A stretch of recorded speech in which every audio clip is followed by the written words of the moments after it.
The dining room hadn't changed. Same heavy chairs, same polished oak table, same soft jazz humming from the corner speaker like every holiday since I was 12. Mom had made her signature roasted squash. Dad carved the turkey with surgical precision like he was still in the OR.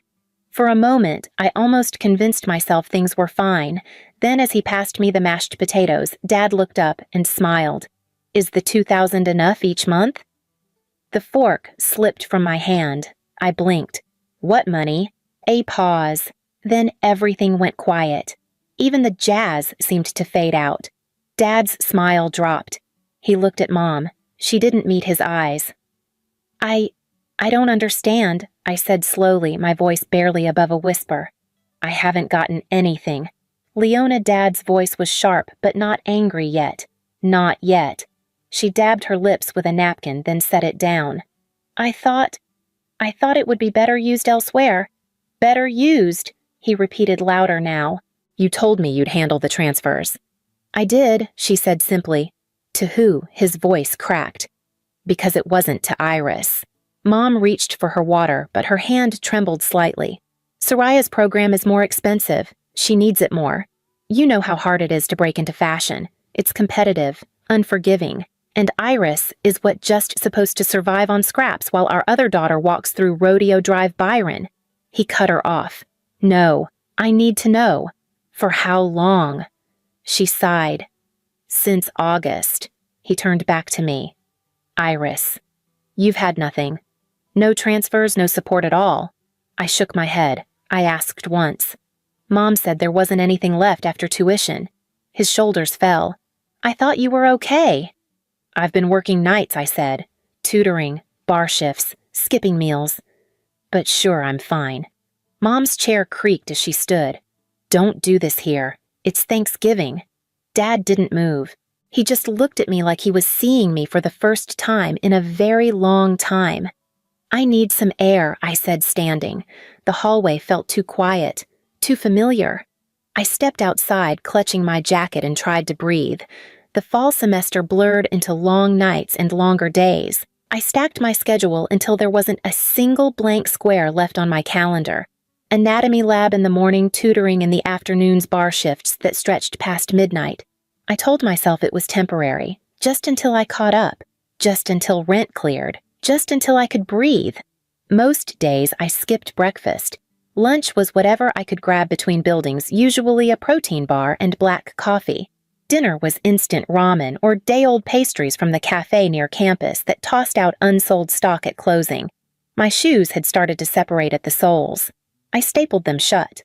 On a Friday night shift at the bar, my body finally stopped pretending. I remember the moment clearly, tray of drinks in hand music pulsing, someone waving for service. Then heat. Then nothing. When I opened my eyes, it was sterile white above me, the slow beep of monitors and IV in my arm. The ER nurse asked if I had anyone to call. I said no. Later, my manager told me he'd called my parents after the ambulance came. No answer, he said. Left messages. Figured they'd show. They didn't. 2 days later, Callan, my lab partner, showed up uninvited. He'd heard through the grapevine. Carried a plastic bag of groceries and a pan of baked ziti. I hadn't told him my address, but he found me anyway. "You look like you're disappearing," he said, setting the food on the counter. I sat at the edge of my bed, legs folded, hoodie pulled tight. "I'm fine," I said. He didn't argue. Just handed me a plate and sat across from me in silence. I took a bite. It was warm and real, and I had to stop myself from crying over a forkful of noodles. That night, I slept for 12 straight hours. The next morning, I checked my phone. 2 messages from Mom. The first, "Glad you're doing okay. Can you send Soraya the name of that skincare brand you liked?" The second, "Don't forget to eat." I deleted both. Later that week, I saw Soraya post a video from a brunch spot in West Hollywood, her face lit by filtered sunlight, captioned with, "No better way to start the day." "Thanks, Mom." I stared at the screen for a long time before opening my banking app. My phone screen had a thin crack running across the lower corner, splitting faces and text just enough to distort the illusion. Still, I scrolled. Not because I wanted to, but because I couldn't not. Soraya had just posted a carousel from a rooftop lounge in West Hollywood. There were velvet chairs, gold-rimmed cocktails, the kind of sunlight that made everything look expensive. She was in a cream silk dress tagged Dior hair swept up in a way that probably cost more than my entire week's groceries. The caption read, "Mom always knows exactly what I need." Brunch life. LA style. Gifted, I locked my phone, set it face down on the floor, and leaned back against the mattress. The ceiling above my bed was flaking paint. The mini fridge hummed loudly in the corner. I hadn't bought fresh vegetables in 3 weeks. A month ago, I had emailed Mom asking if she could help cover the cost of a new anatomy atlas. Mine was falling apart, pages missing, water-stained from an overturned cup during an overnight cram session. She replied the next day, "That's a luxury iris. You'll have to make do." The same week, Soraya posted about her new Balenciaga boots. Thanks to my amazing mom for always supporting the dream, I could still hear her voice, sugary and effortless. I wasn't angry, not exactly, just hollowed out, like whatever part of me had once fought to explain the imbalance had finally gone still. I wasn't asking to be spoiled. I just wanted to stop rationing Tylenol. I picked up my phone again. Soraya's latest story was a short clip, her laughing hair blowing as she leaned over a balcony with the city spread beneath her like a stage. There was jazz playing softly in the background. I watched it 3 times before muting the sound and opening the camera. The lighting in my room was too dim for anything to look good. Still, I took a picture. Cracked nails, calloused fingers, the same gray hoodie I'd worn for 4 days. No caption. I didn't post it. Instead, I pulled up my contacts and scrolled until I found her name. I hadn't called Soraya in months. Most of our exchanges were one-line texts, always initiated by me.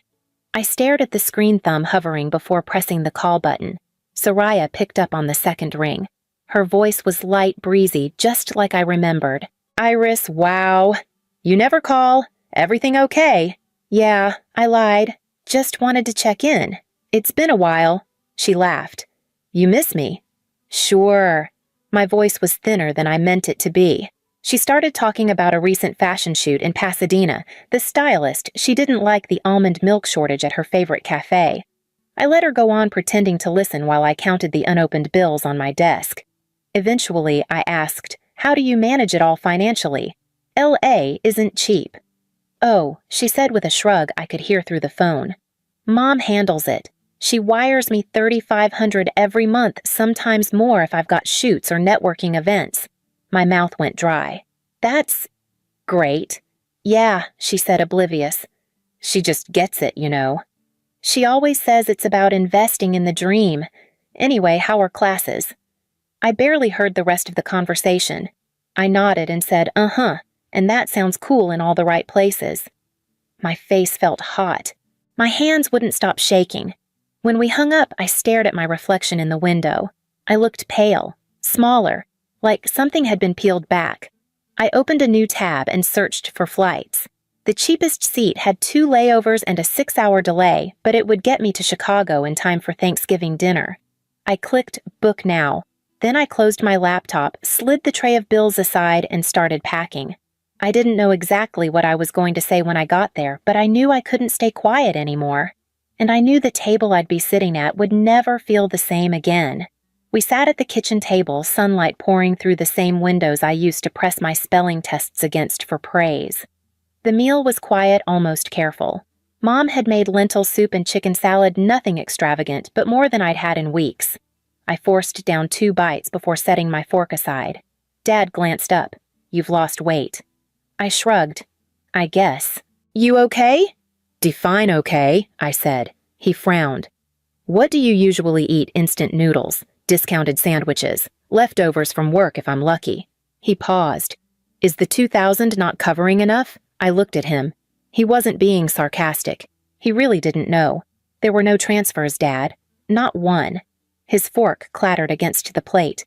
He turned to Mom. "Leona." She kept her eyes on her bowl. The silence stretched until it became unbearable. "I've been sending it to Soraya," she said at last, her voice even.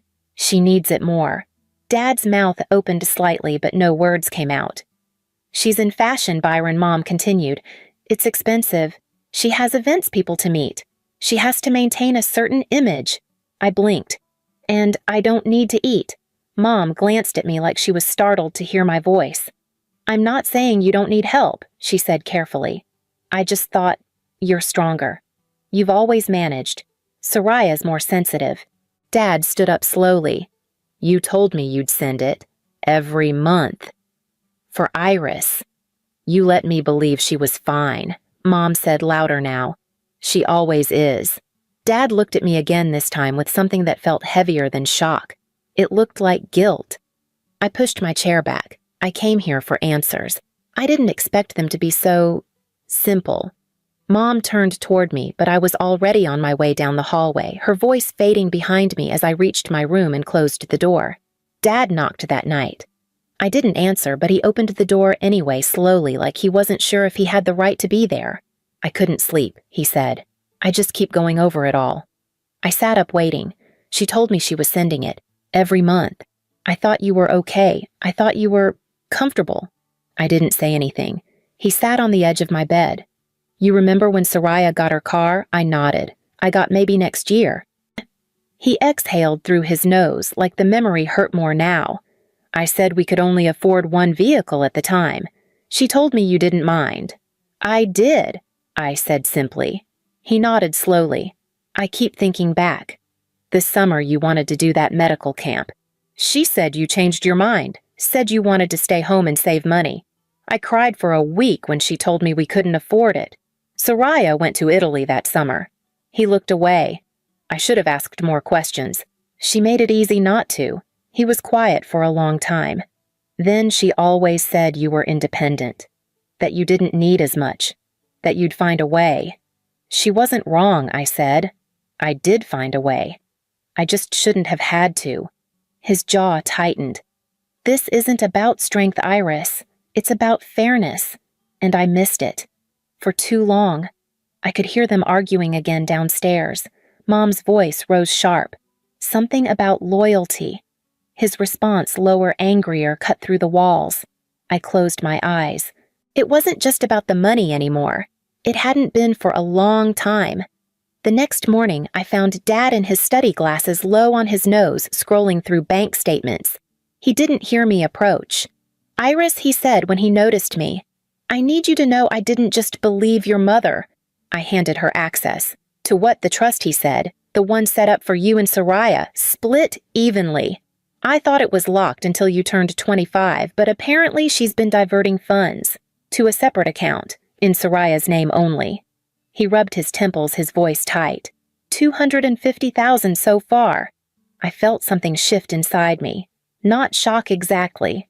Just confirmation. What now? I've already called the attorney. We're starting the process to reverse the transactions. It'll take time. I nodded. That was all I could do.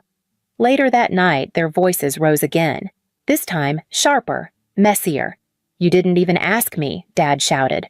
That money was for both our daughters. She needs it more, Mom snapped. I did what was best for her, he said. Not for us. Not for Iris.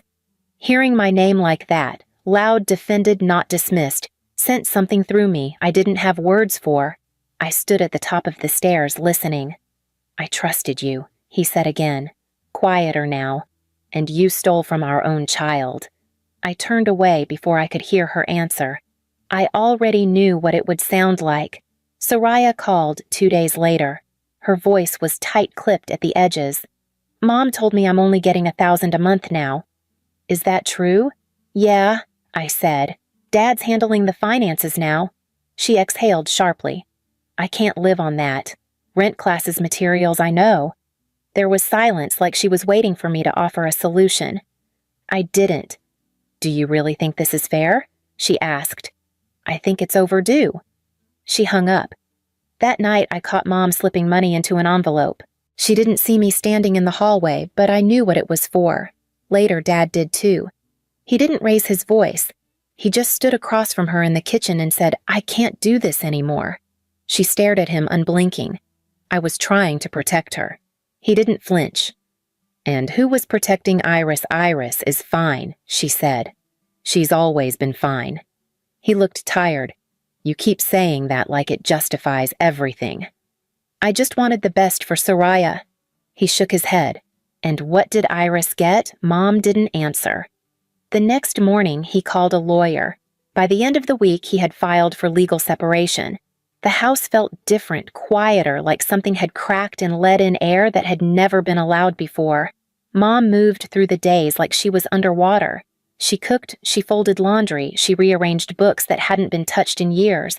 But she didn't talk to me. Not really. I stayed for 2 more nights. The silence between rooms stretched like something no one wanted to name, and when I packed my bag and zipped the last pocket shut, she stood in the doorway, arms crossed, like she couldn't decide if she was going to say something or not. She didn't. Back in Philadelphia, the days felt different. I dropped 2 of my shifts. The bar let me keep weekends.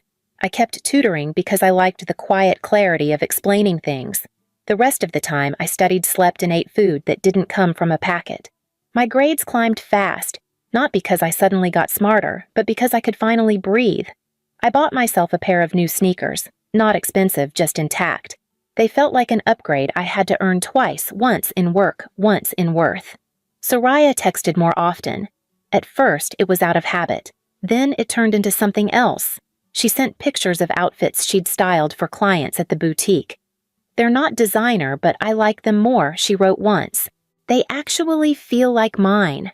I didn't know what to say, so I just said, I'm glad. One night she called without warning. Her voice was quieter than usual.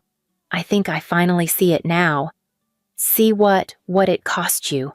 All of it. There was a pause long enough to feel honest. I didn't want to believe it, she said, because if I did, I'd have to admit Mom made things easier for me, and that meant she made things harder for you. I leaned back in my chair, staring up at the ceiling. I don't need you to feel guilty, I said. Just don't pretend it was fair. I won't. That was all we said for a while. I heard the clink of glass on her end, probably tea, not wine. Soraya never liked alcohol. She hated the taste. I always thought that was funny. She cleared her throat. Are you going home for the holidays? Not sure. Dad's going. I am too. I hesitated. Maybe we could go together, she added. I didn't say yes. But I didn't say no either. It's been a year since that dinner. I'm still in Philadelphia, still in school, but everything feels steadier now. I sleep, I eat, I study without watching the clock like it's a threat. My professors have noticed the difference. So have I. Soraya's still in LA, but she's not the same girl who used to post every brunch. She works part-time at a boutique that promotes sustainable fashion.